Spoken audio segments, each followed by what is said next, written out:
Well,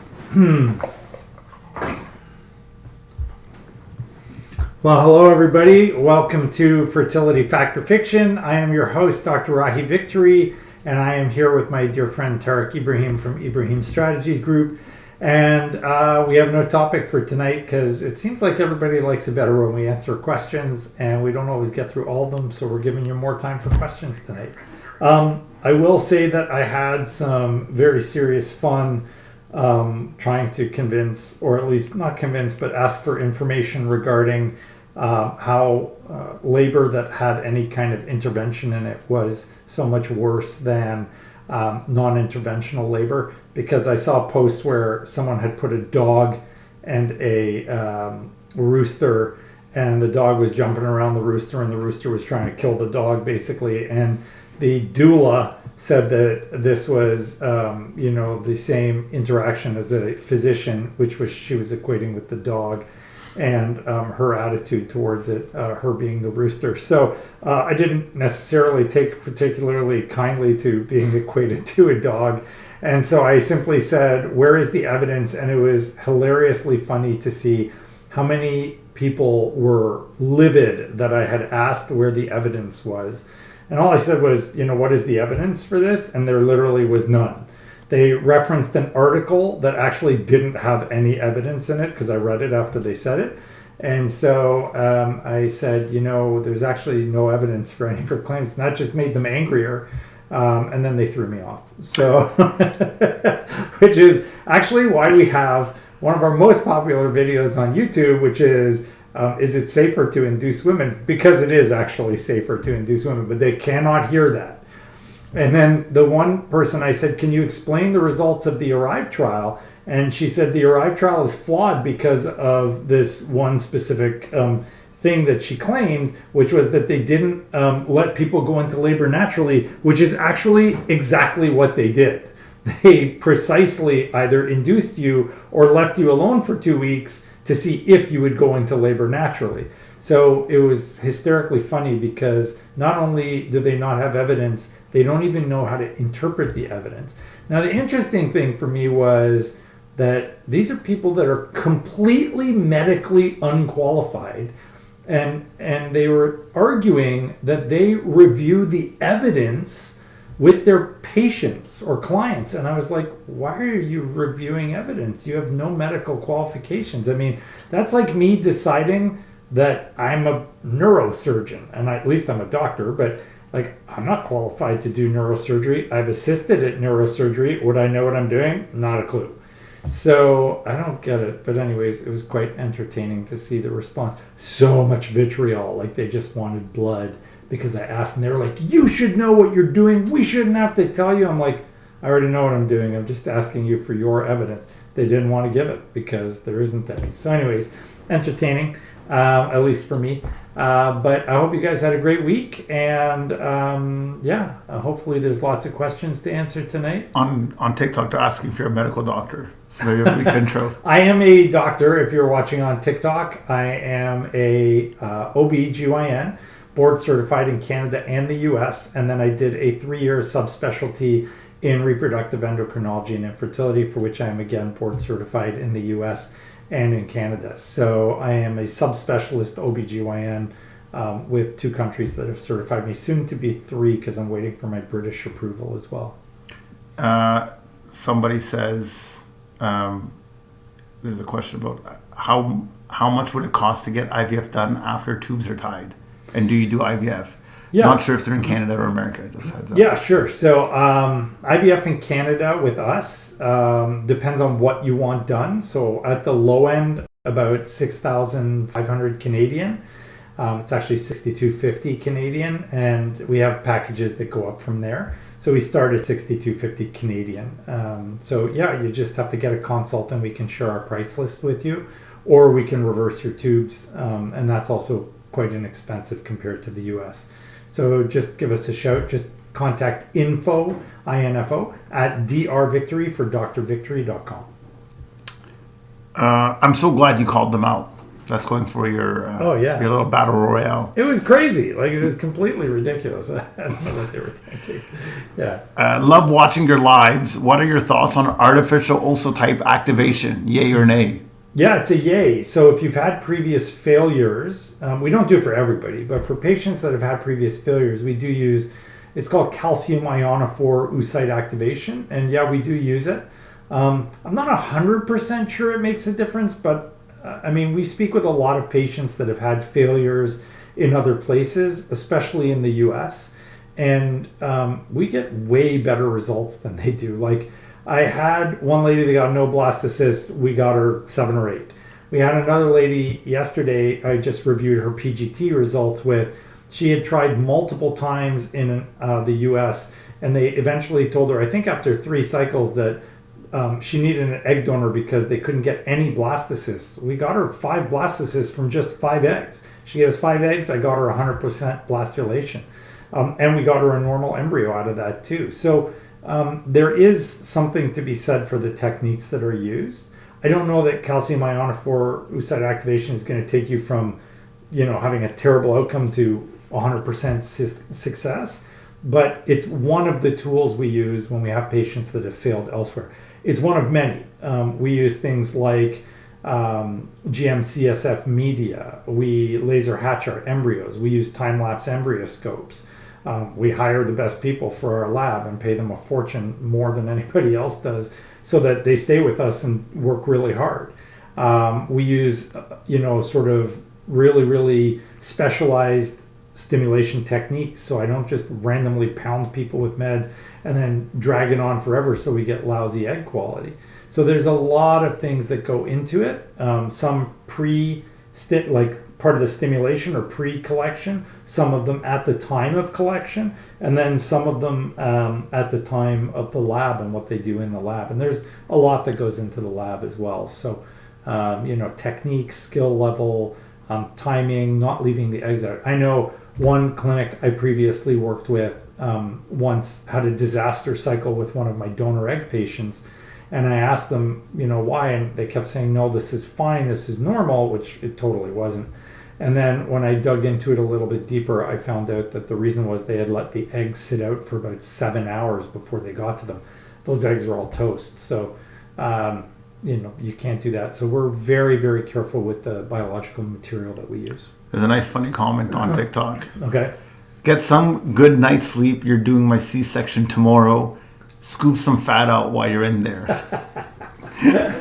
That's funny. You know what I forgot to do is put this onto... Oh, your screen. I actually did have it there, but it must have disappeared. I don't know why. Let's put that back up there. Yeah. There we go. There you go. So... Welcome back. Welcome back. There we go. Yeah. Cool. Can you explain who a dual stim cycle is beneficial for?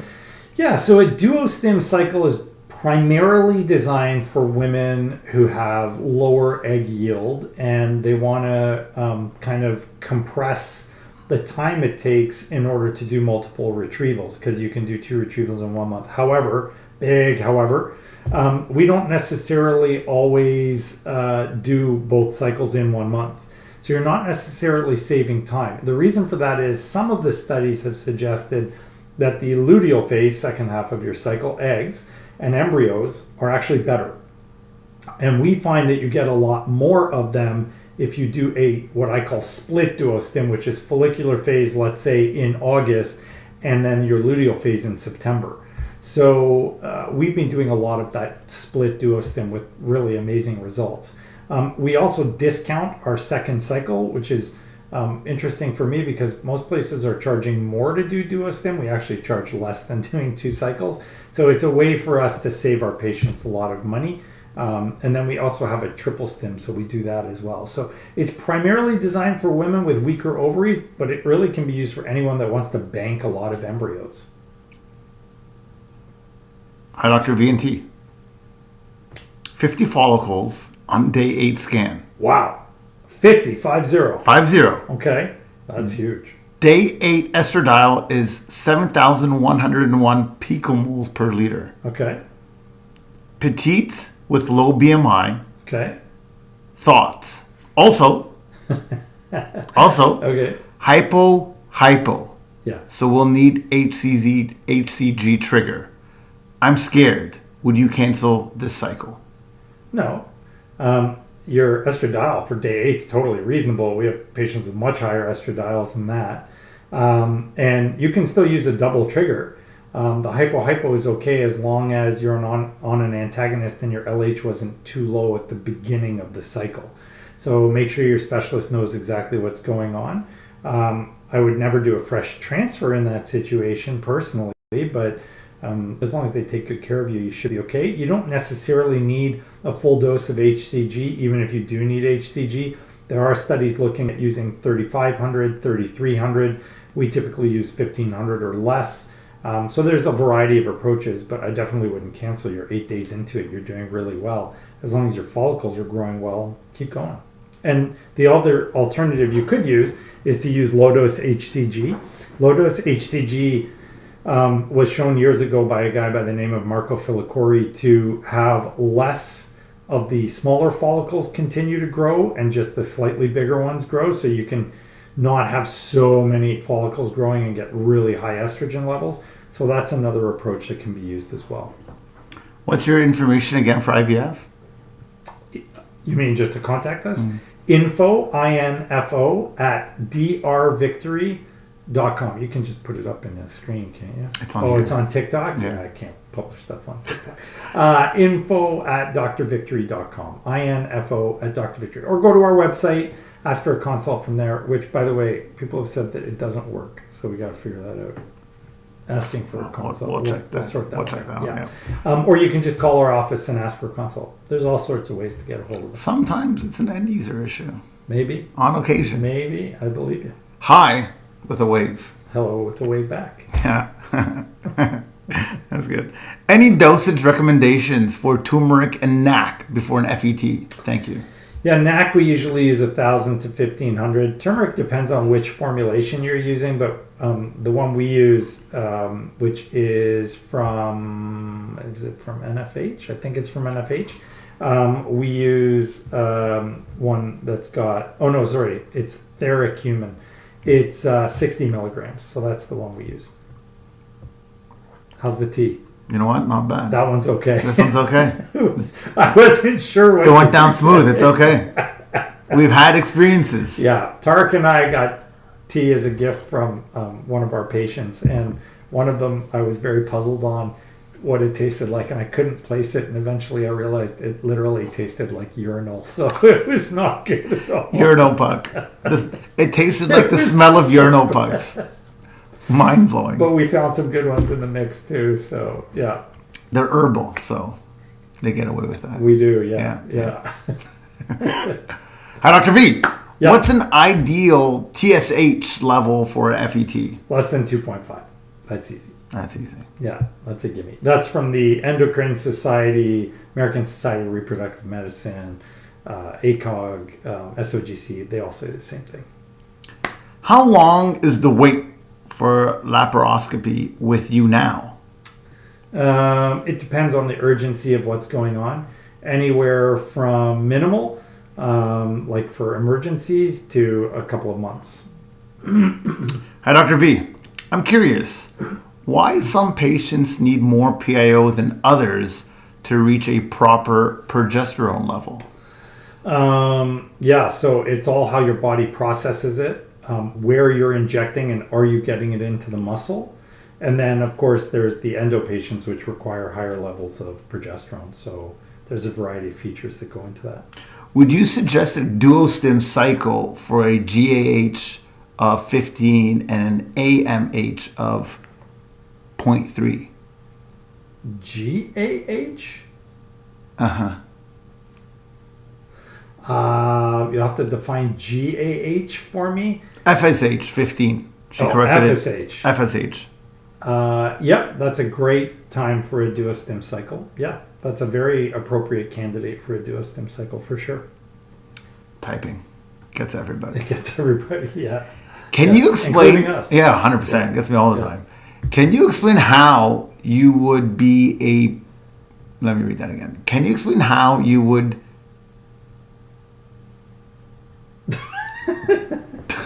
I'm just trying to read it the way they wanted it. You know what I mean? But I get stuck somewhere. I gotcha. You know? Can you? I'm just gonna read it.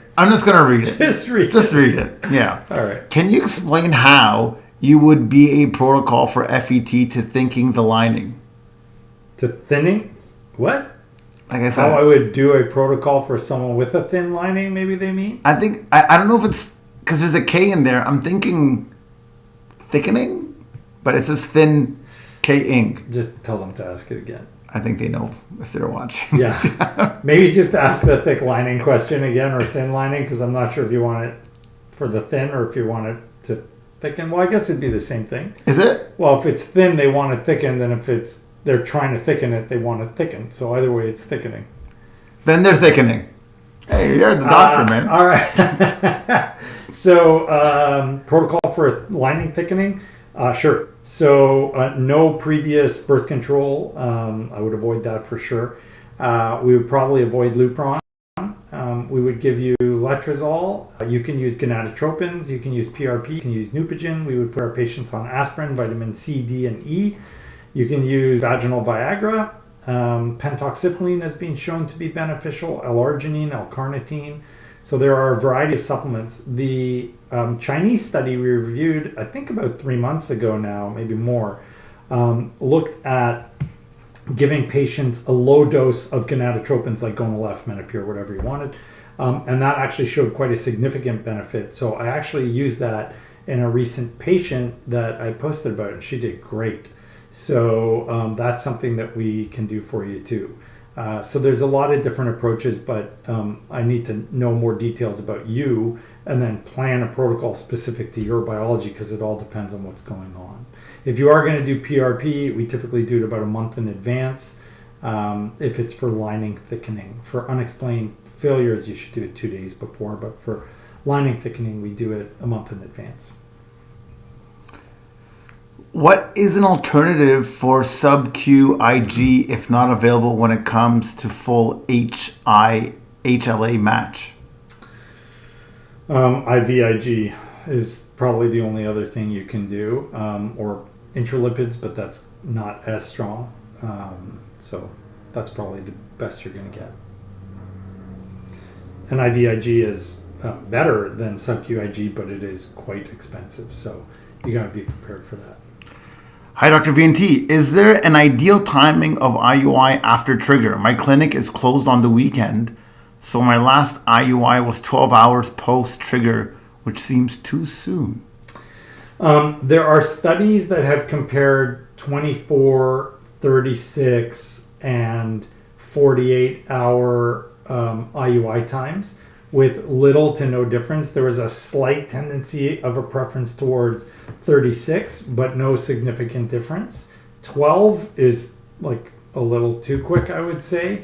I'm not a big fan of fertility clinics that don't work on the weekend. Like, you're either a fertility clinic or you're not. So if you're going somewhere that's only open on the weekends, you probably need to go somewhere else. Sorry. That was my feeling. That was Tarek's feeling Yeah. too. Tarek concurs, so there you have it. Yeah, like if you got something Friday, Saturday, there's a window here. Yeah, I mean, we know that optimization in fertility is huge.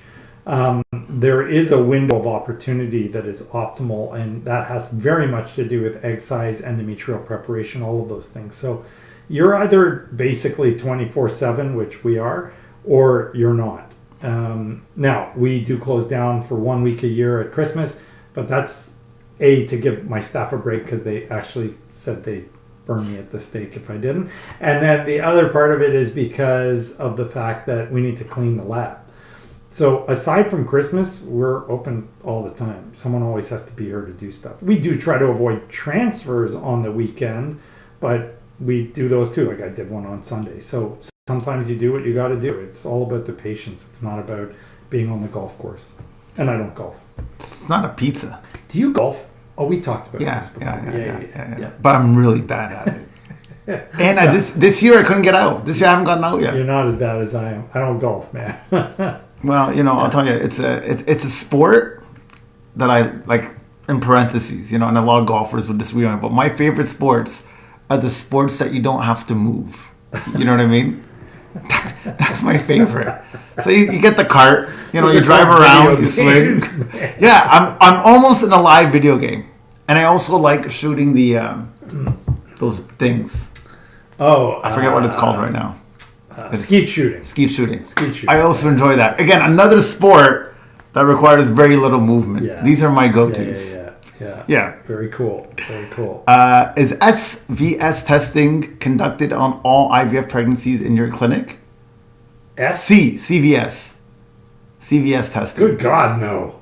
Who would do that? No one should be getting CVS unless you absolutely need to. NIPT will pick up the vast majority of abnormalities, and then if it's positive, you can discuss CVS or amnio depending on where you are in the pregnancy. CVS is one of the highest risk methods of determining if the baby is normal or not, and is wildly unnecessary. So no, we definitely do not do chorionic villus sampling for all IVF pregnancies. That would be negligent, to be honest with you. Yeah.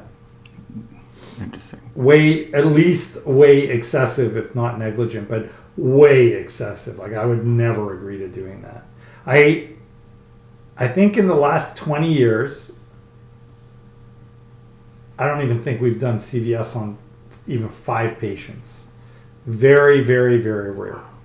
Yeah. Interesting. Yeah.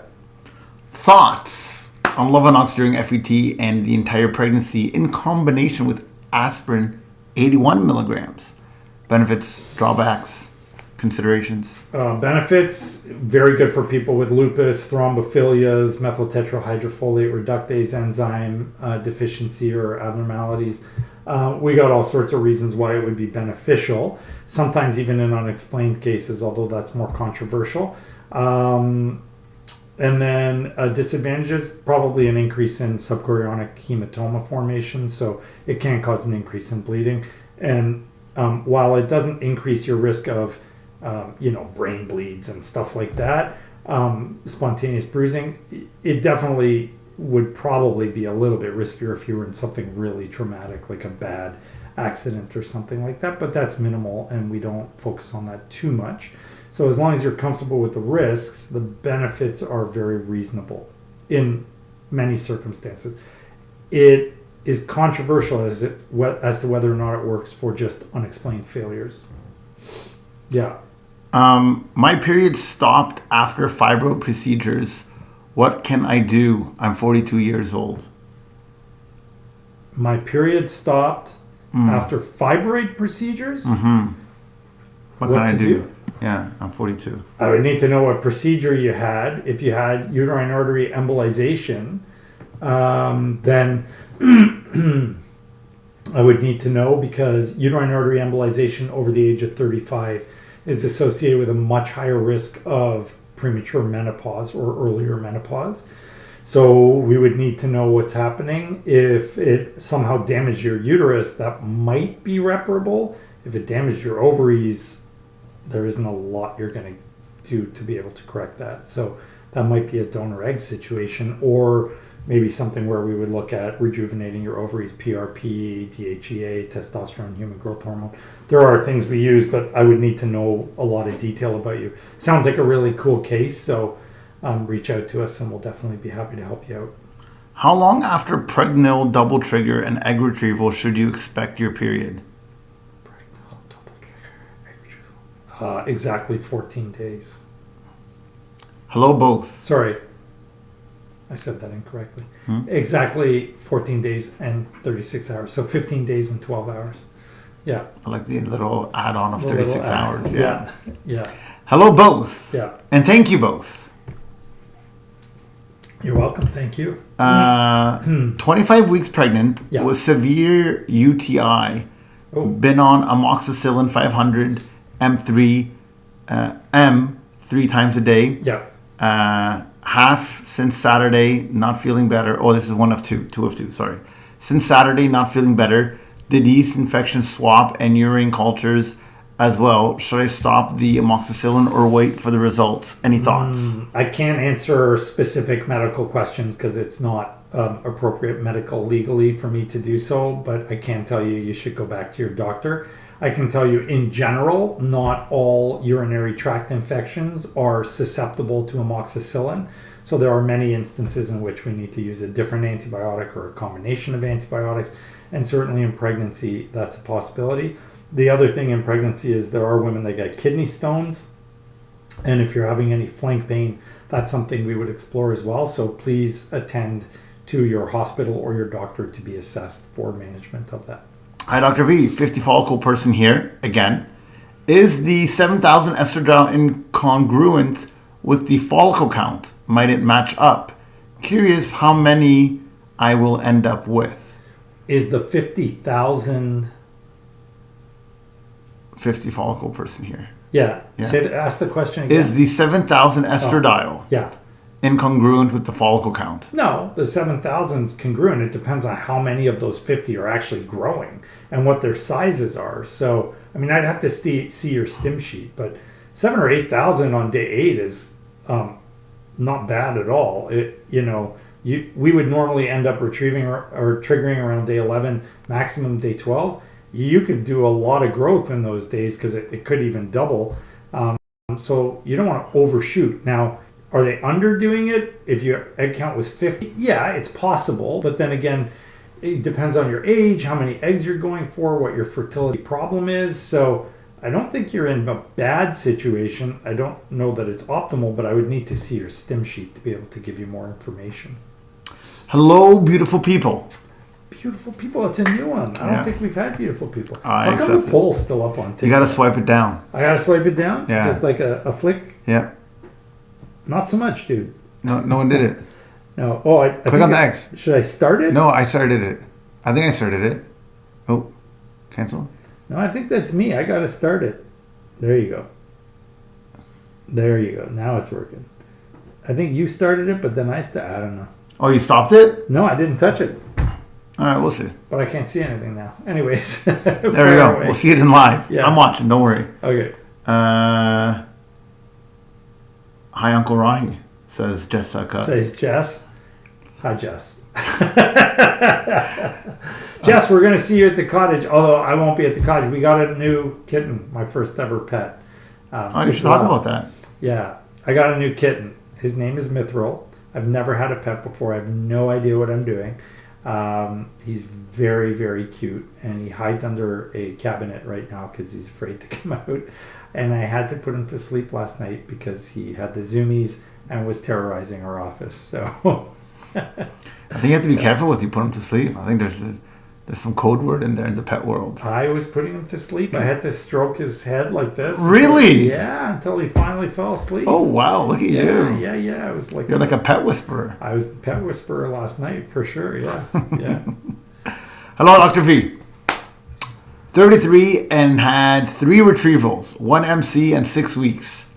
My current DR have had me on high dose protocols and the same FET protocols. Most recent transfer didn't work. What do you think I can do differently? I need to know more about you, dear. That's a very odd situation. Someone young like that should not have to go through 3 separate egg retrievals, and then I would want to know why you had a miscarriage. So there's all sorts of things you can do. We can look at problems with the protocol. We can look at problems with your uterus. Is there a sperm problem as part of the source of this?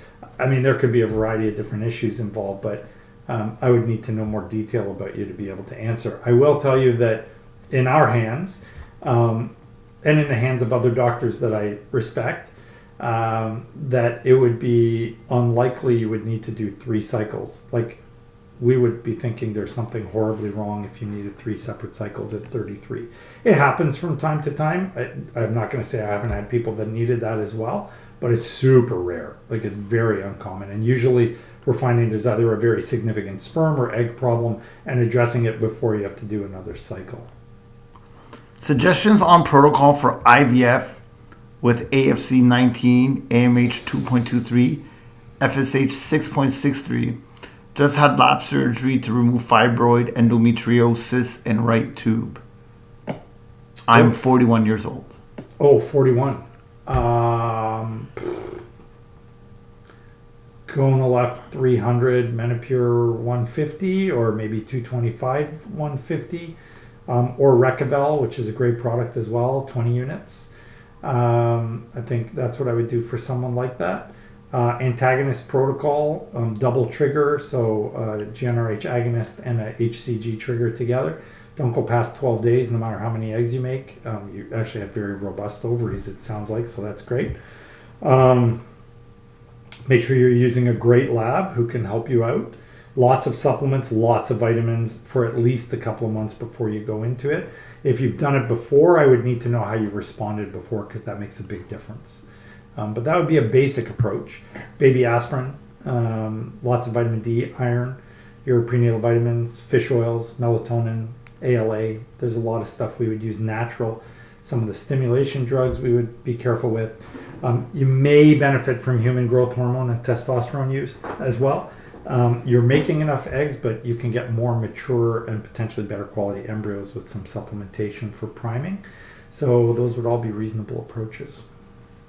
Hey, superstars. Ooh, don't think we've had that one either. We gotta make a list. And Dr. V. No, I read it differently. Hey, stars. And Dr. V, your smiling face is lighting up YouTube on the YouTube homepage. Oh, that's awesome. Love that joy shows you love doing what you do. I do love doing what I do. That is true. And you know what? Tarek also loves doing what he does, and we love the show. So yeah, it's a labor of love. Question. Yeah. From the one of the love person. Yeah. Dosing. Yeah. Uh-oh. I've seen some doctors Yeah. state too high dose patients with FSH over LH who have DOR or low volume of follicles, and others say to keep doses low, 300 or less. Yeah. Your thoughts? So high dose for me is definitely over 450, and I won't go over 450 anymore. We aggressively try to avoid that. So if it's over 450, we stop, with rare exception. Between 300 and 450, I don't think there's a big difference, although I tend to cap it at 375 and only go to 450 if I have to. But I don't love doing that. We generally try to avoid it. And then as far as what's the benefits or disadvantages, there are studies showing that very high doses of medications damage what's called the cytoskeletal structure of the egg, which is the framework of the egg, and you need that for proper cell division and egg division and so on. So you don't want to be on super high doses because it is detrimental. You might get more eggs, but if I give you 10 useless eggs, or I give you one amazing egg, your one amazing egg is better than your 10 useless ones. So the numbers are not always the most important thing. Yes, it's true that the more eggs you have, overall, the better you're going to do. But only if you're getting them with reasonable egg quality. If I perpetually keep making 10 lousy eggs, I haven't done you any favors, and we're certainly not doing anything beneficial for the patient. We need to do a doula show, by the way. Oh. Yeah, we do. We need to just we got to just invite them and say, bring your data. I did. I actually challenged them. They will never do it. They will never do it. I challenged them. I said, if you believe in what you're saying, just do a live with me. They kicked me off. They do, eh? Yeah, they kicked me off. You should just do a whole show. All of a sudden, all my comments gone. Just disappeared. Comments gone, even. Everything just Oh, wow. Yeah, I got booted. Yeah. The truth, man. All for trying to ask for evidence. Evidence is no good. People don't like evidence. Yeah, people don't like proof. People don't like proof. It hurts. It's really weird. Can you please explain Okay. PRP for FET, how it's done, when it's done, and how it's beneficial? So PRP for FET is done for two reasons. So on one side of the equation is you can do it to thicken your lining, and on the other side it's being used for unexplained failures. So for the thickening of the lining, I believe it should be done a month in advance. And basically you draw your PRP, you get a small amount, half a cc or 1 cc, you flush it into the uterus, you're done. Some people do it more than once, that's fine, but usually one time should be enough. If you want to look at it for unexplained failures, you're supposed to do it 48 hours before the transfer. The study we reviewed on the show, wow, that was a while ago, maybe a year almost now, something like that. It was a while back. It was a 50% increase in success rate. So it was huge. I have used it. It does seem to work quite well. So after we saw that, we actually bought the PRP machine. And I actually own, we don't advertise this a lot, but I own a cosmetics clinic with some colleagues. And so we have it there because we do all those vampire facial type activities where you get the PRP and inject it everywhere. And then we get people to go there. My nurse who's there used to be my fertility nurse. She is one of the most lovely people in the world, and she just does it for you there. Thoughts about hysteroscopy? Why is it needed? Had a C-section before. Do I need anesthesia? How soon after can I do a FET? Well, nobody automatically needs a hysteroscopy. Here, I would never advocate for a hysteroscopy unless there was something clearly wrong on your saline infusion sonohystogram.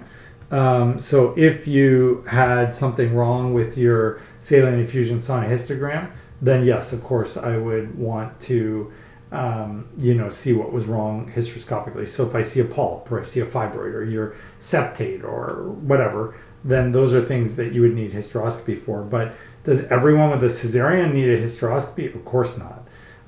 In patients that have had a previous cesarean, the main concern we have is, do you have an isthmosele, which is that steeple-like scar where the C-section cut is, and that can create infection, bleeding, spotting, endometrial fluid, which is very toxic to embryos. So if that's the case, that's something where we would explore hysteroscopy again, because you can actually treat the isthmosele with hysteroscopy.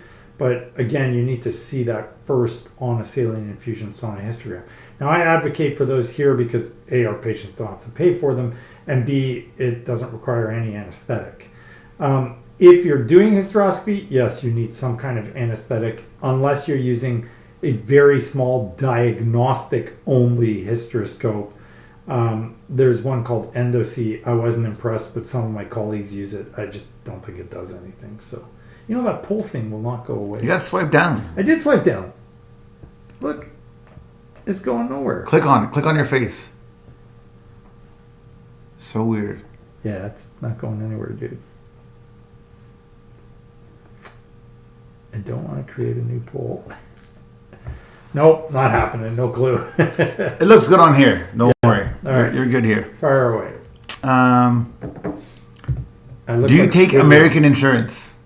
We do not take American insurance, unfortunately. I've been battling with one company who shall remain nameless to get them to cover over here, but they haven't yet. So not yet. We will likely open up an office in the U.S. soon, at which point we will take U.S. insurance, but we're a little while away from that because I'm opening up several more offices in Ontario. But yeah, we'll get there eventually. Right now, we do not. Having said that, we're way cheaper than most American places, so sometimes it can be reasonable for our American patients anyways. 11 weeks pregnant after 8 years of TTC with PCOS. Oh, wow. Congratulations. Yay. That's awesome. Good job. Bled last week. Oh. Found out small blood clot in placenta. Doctor told me to rest, no medication, nothing. Yeah. Does this thing resolve on its own normally? Most subchorionic hemorrhages will resolve on their own. I'm assuming that's what you mean. It's not in the placenta. It should be behind the placenta. So most of them will resolve on their own. We give our patients progesterone, although it's very controversial as to whether or not that's beneficial. Make sure you're not smoking. Make sure you don't have high blood pressure. Don't use any marijuana, that kind of thing. I certainly wouldn't lead a super active life. At the same time, you don't want to become a couch potato, so don't just sit there either. But general sense of rest and no heavy lifting, no straining. We tell everybody pelvic rest, so no intercourse, nothing goes in the vagina. And again, we use progesterone, but you'd have to talk to your doctor to see if that's right for you. Is there such a thing as doing a fresh transfer, and if that doesn't work, then PGTA testing the rest of the embryos after if the fresh doesn't work?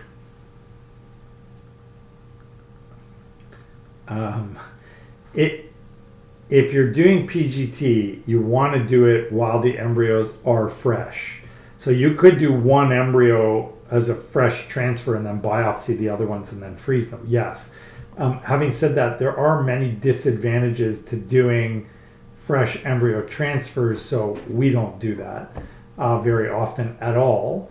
But for people that believe in it, yeah, sure, you could do that. You would transfer the one without having testing, and then you would biopsy the others and then freeze them. You can do that for sure. I don't advocate for it because I think fresh transfers have a lower success rate than frozen, but that's just me. Good evening, both of you. Good evening. My question is... That's so formal. I like it.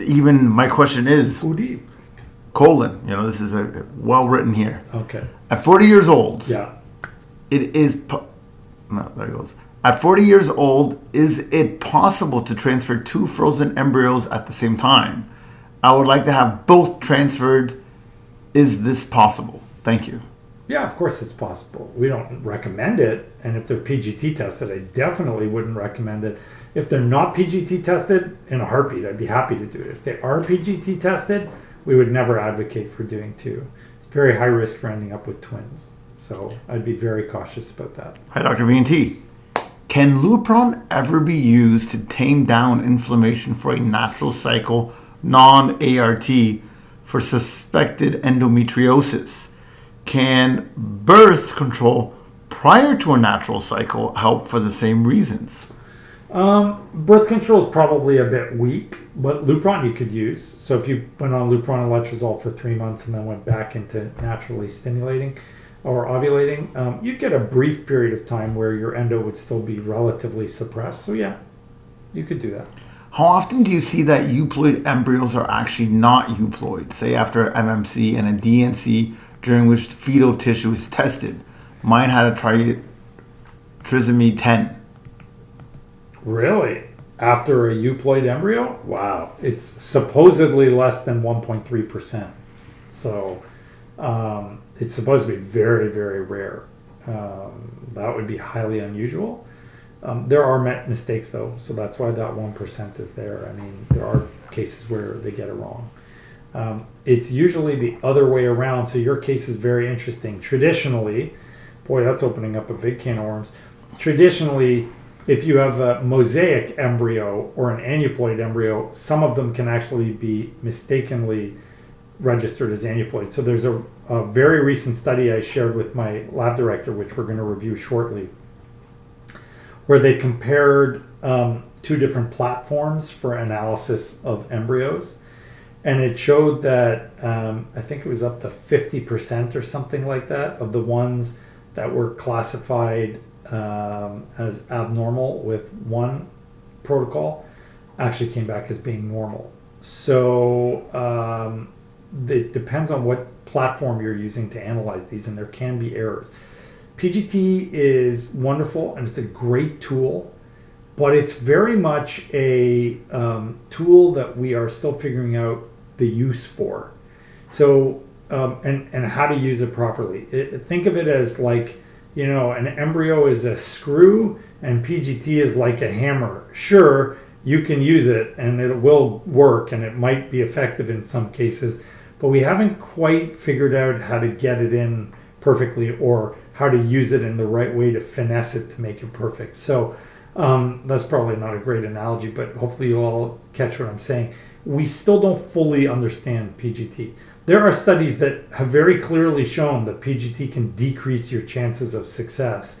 And then there are other studies that show that it shortens the time to pregnancy, reduces your cost, decreases your miscarriage. It's still up in the air, so we're still not sure. No one has yet done the perfect PGT study. I don't know why no one's done it yet. It seems, kind of insane. Someone has to, but it hasn't been done yet. You want me to do it? I would love for you to do it, but it's complicated. It requires probably thousands of people, and then you have to randomize them to whether or not they're going to let you do the PGT. So the way it would work in an optimal scenario, and I haven't fully thought this out, so forgive me if I screw this up, but the perfect PGT study is take everybody, biopsy everybody's embryos, don't tell the physician or the patient what the results were. In half the group, use only the embryos that are known to be normal, so you'd have to tell the physician from that side. And in the other half, don't tell the physician and the patient whether or not they're normal, just go ahead and transfer in the embryo. So in one half, the physician would be blinded to, the physician and the patient would be blinded to, is the embryo normal or not? And in the other half, the patient would be blinded to whether or not they got a normal embryo. So now you've biopsied everybody, but you are taking you're taking the embryos regardless of whether you got a normal or an abnormal, and you're putting them in anyways. Then you compare and see what kind of outcome you get. That's the real approach to PGT. The other way to do it is to take one group and biopsy and take the other group and not biopsy. The problem with those studies is that when you compare the people that got biopsied, they end up with way less embryos. And one of the big arguments is you have fewer embryos to transfer, whereas the other group that didn't have the biopsy has way more. And they're finding that they're actually getting some of those ones pregnant even without the biopsy. So then the question becomes, well, what if the biopsies are wrong? Maybe that's why the other group is doing better. So who knows? But the best study would be to test everybody, but then ignore the result in one group and go ahead and transfer anyways without knowing the result. It's an ethics dilemma. How can you transfer an abnormal embryo into people? It's not necessarily an ethical thing to do.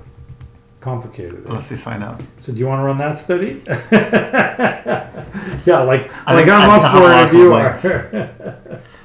What exactly is a tri-stim cycle, and are there risks with a tri-stim? It's 3 stimulations in a row, and no, there are no risks.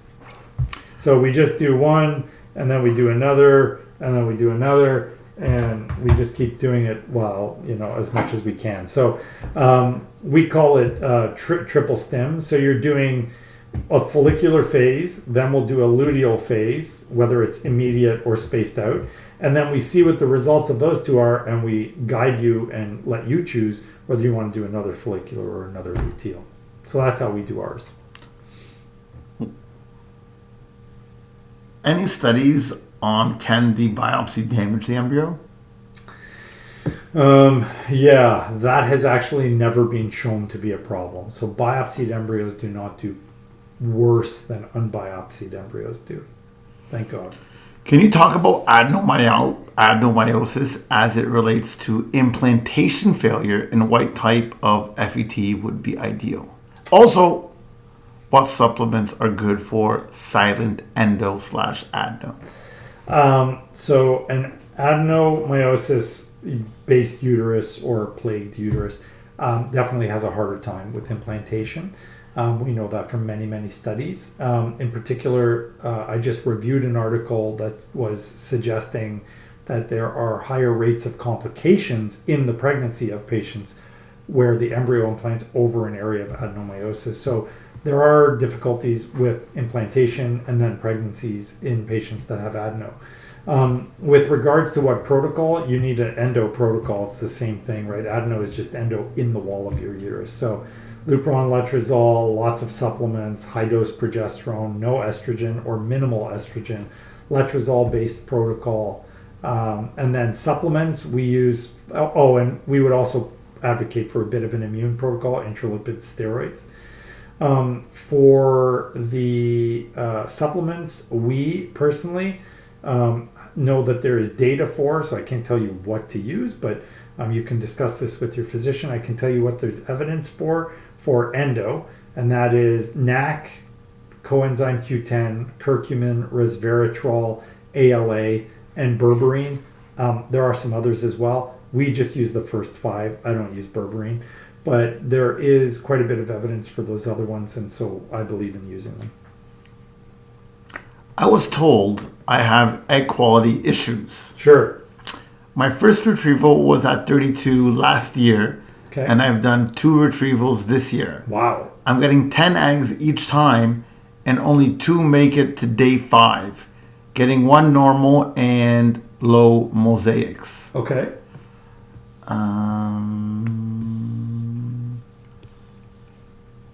That's it. What to do? What to do? Contact us. I mean, with 10 eggs, you should be getting way better results. Again, at 32, 10 eggs, you should have lots of embryos. Like, the lady I was talking about earlier in the show was 42, and we got her 5 blastocysts from 5 eggs.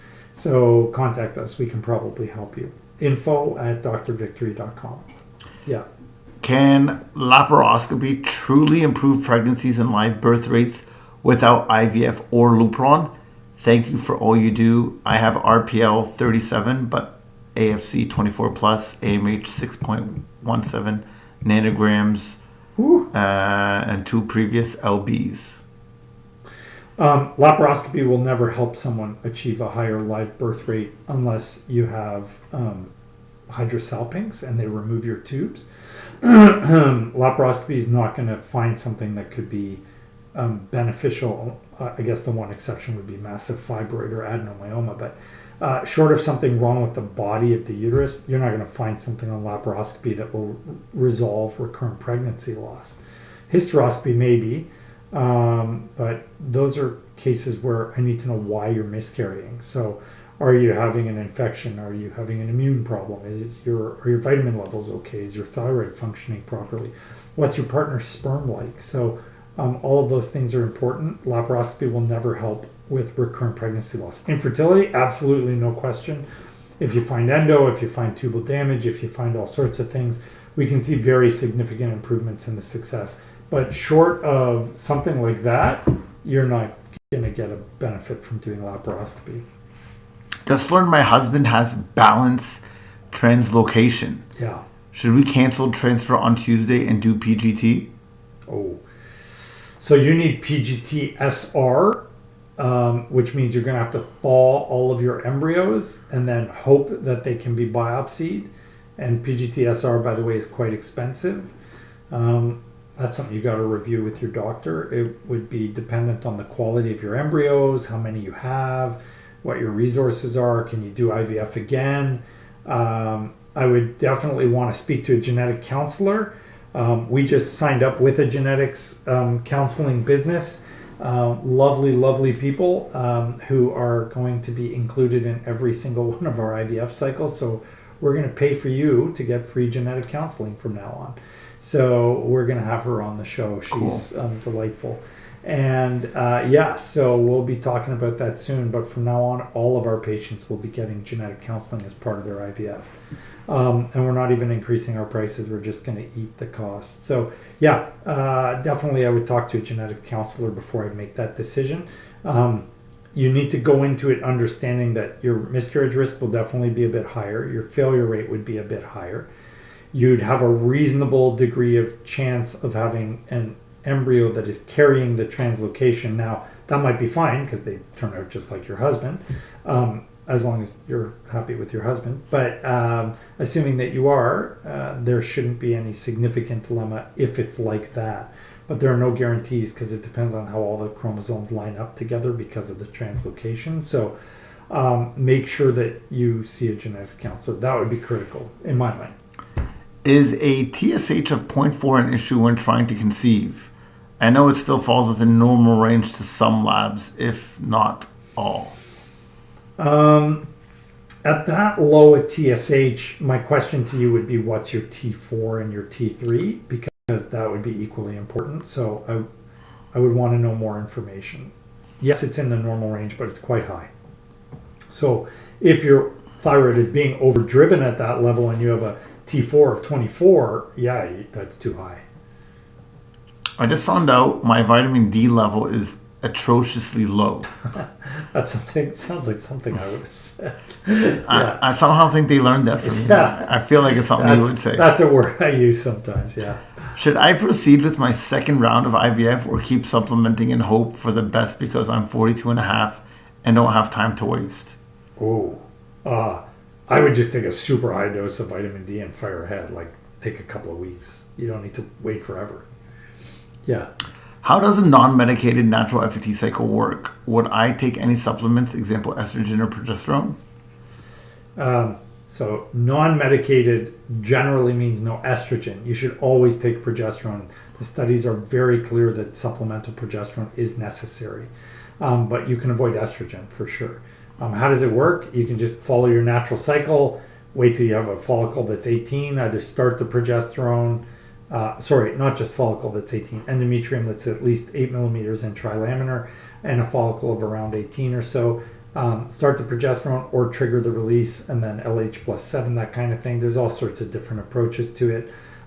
You can, do LH plus 7 if it's releasing naturally. You could skip that. You can just go progesterone routes, and then definitely use progesterone and go for your transfer at the appropriate time based on whichever trigger or non-trigger approach to it you used. Did a hysteroscopy because I didn't see my period after fibroid surgery. Still no period. She asked that earlier. Okay. We answered your question earlier. If you had fibroid surgery and you're not having your period, it depends on what they did to your uterus, number one, and then it depends on your hormones. You shouldn't be having hysteroscopy. They should be checking you to see if you had, menopausal status or something like that. And then ultrasound would be critical to see if the lining of your uterus is growing. The hysteroscopy would be beneficial, but really what you would need or should be doing is a saline infusion sonohistogram to make sure there are no adhesions in your uterus, because if there's scars there, that's definitely going to mess things up. So that's what you would need to know. And then I would need to know what kind of fibroid surgery you had. Was this hysteroscopic? Was it laparoscopic? Was it open? What kind of fibroid was it? How big was it? Did it go into the cavity? Was it close to the cavity? All of these things are really critical. I'm 42. I did 7 egg retrievals and my 2 transfers didn't succeed. 7 egg retrievals and only 2 transfers? Yeah. Wow. My recent egg retrieval, my doctor protocol for full DOS, but only got 2 mature eggs with 3 immature and no embryos for this cycle. Okay. Any suggestions I should do differently? I would need to know what you did before. I can only tell you things that have been proven to work for women with DOR. Human growth hormone, DHEA, testosterone, PRP. Not a super high dose protocol. If you're only making 2 eggs, you should be doing a low dose protocol because you're going to make 2 with low or high, and why damage the eggs and spend a ton of money. We would do calcium ionophore oocyte activation. We would use GM-CSF media in your situation. You might want to try a luteal phase approach. Like, there's a lot of things we can do for you to improve your outcomes, but I need to know your full history first. Need to know your partner's sperm quality, your age, your weight. You told us your age, but your body mass index, your general health habits. Are you a smoker, marijuana? Like, are you drinking alcohol? What vitamins are you on? Where's your thyroid at? There's a lot that goes into it that can be used to tweak and optimize your cycle so that you do the best possible. Some interesting questions. How can I ask a question, and where does he read the questions on TikTok? Just type in your question on TikTok and Tarek reads them. Any studies on how can the biopsy damage the did that one? Yeah. I had a miscarriage in June. My husband and I have been trying since and not having any luck. Worried. Since June? That's only 2 months. You shouldn't worry if it was only 2 months. I'd wait at least 6, and it depends on your age, but you got a lot of time. Don't worry about it if it's just that quick. You just said that the TSH should be less than 2.5. Yeah. Mine is 3. How long do I have to be on meds to get the TSH down to 2.5 or less? So the studies show that in the first trimester, 3 is okay. So you don't necessarily need to do anything, but within 2 weeks, your TSH should be down if you took the right dose. So not long. Is there a way to provide IVF treatment with monitoring, etc., in patients with vaginismus? With vaginismus? Vaginismus? So my recommendation to women with vaginismus, and I've treated literally hundreds of women like this, is use a vibrator. So a vibrator will desensitize the nerves at the opening of the vagina and feel very comfortable, and in most instances pleasurable. And once the nerves become desensitized, the vaginismus will basically resolve. So we have our patients do that for a month, 6 weeks ahead of time, and then they're comfortable with a tiny little wand going in from the ultrasound. So that's what we typically do. The only alternative is to use something like an EMLA cream where you're numbing things to allow for it to work. But The alternative to that is to use abdominal ultrasound. If you're making lots of eggs, it's fine. If you're not, it's hard to be precise and accurate with an abdominal ultrasound compared to vaginal. But we always work with our patients to accommodate whatever each patient's specific needs are.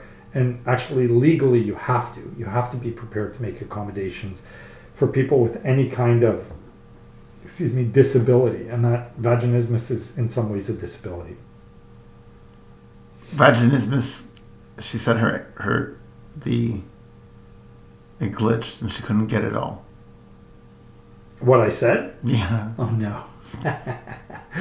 Okay, so for vaginismus, I recommend you use a vibrator, like a dildo vibrator, one that looks like a penis, 20 minutes every day. It will desensitize the nerves at the opening of the vagina, and that should significantly improve your function. Usually within 1 month, our patients are completely healed and normal, and they don't have vaginismus anymore. It's pleasurable, it's comfortable, it's cheap, it's easy. You don't need vaginal physio or any of that stuff. It just makes you whole and normal very quickly. If you can't handle that, there are alternatives. We can do abdominal ultrasounds. You could use EMLA cream to numb the vaginal opening and the vagina. There's all sorts of processes we can use, and we, by law, have to be prepared to assist patients with disabilities. Vaginismus is a type of disability, so yeah, we've got things we can do to help you out. Hopefully she got that one. Sure, she got that one. How long does it take for the HSG levels to go down after a miscarriage? I think she meant HCG levels. It depends on how high they were before the miscarriage. Usually somewhere between 4 to 6 weeks. 902. Oh wow, that flew by. Oh yeah, you're busy here. That was crazy. That flew by. All right. Tarek's terminal question, or are there still a ton? Yeah, you could definitely get a terminal question here. Yeah. Are there a lot left though? Like, is this one where we got to make another video? Yeah, you're not going to get through this even if I gave you 7-10 minutes. Oh, okay. Not a terminal question, but a great question. Okay. I could have missed this anytime I have joined your lives. Will we ever see Tarek? Yes, you will likely see Tarek when we finish our building construction. VRC is expanding massively. We're adding 12,000 square feet to the building. I don't know how I'm going to afford that, but anyways. So we're going to actually have a studio. So once we have the VNT studio, we will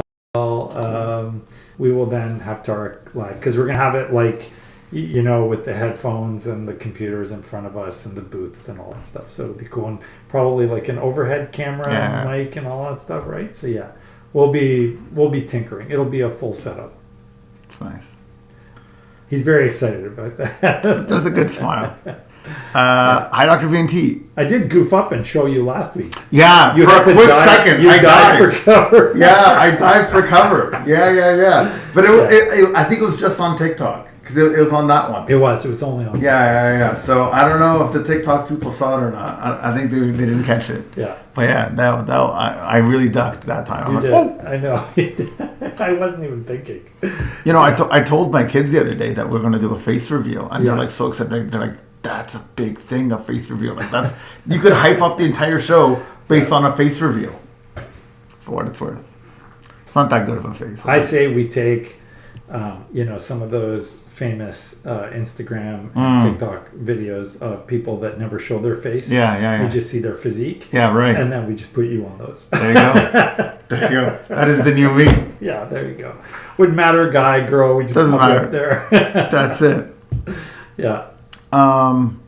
Last question, I guess. Yeah. I'm on my last sip of tea. Well, too. let's perfect time. You still got some too. Yeah, I gotta get. All right. Hey. I sip as the questions come in. Fire away. Okay. Here's a nice little one for everyone.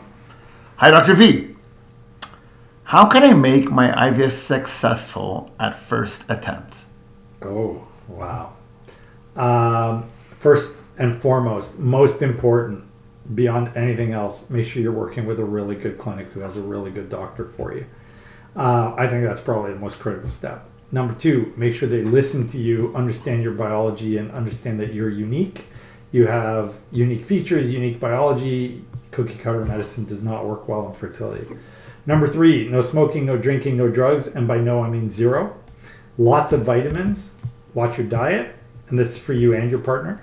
And make sure that you are in a healthy weight category. Don't take too many medications. Too much is not good. And don't underdo it either. Some people try and take less, hoping that there's like this mini stim approach and that's better. It's not better. So don't underdo it. Don't overdo it. You want it like a healthy middle ground. And then basically make sure the lab is really good at what they do. We do advocate for lots of supplements, vitamins, making sure your hormones are all perfect, including your thyroid. You want to make sure that you are getting a double trigger. That's huge. And we would advocate for frozen embryo transfer, but talk to your clinic to see what they, kind of promote. And that's pretty much it. From there, I mean, depending on what kind of transfer you're having, you'd have to decide what you want to do. But those would be the basic ones. Done. All right. Well, thanks for showing up, guys. We love you all. And thank you to TikTok for not asking any questions about boofing. You learn something new every day. That was so weird. Anyways, we love you guys. Thank you for a great show. Appreciate you all being here. Always a riot when we're on the show. And I think next week we will probably have a topic because there are a couple of papers that have come out that I want to chat about. So I'll do a quick 20-minute review and then we'll answer questions. You guys have a great night. We appreciate you all being here. info@drvictory.com if you need to reach me. And I'm always willing to help. Have a great night, guys. Take care.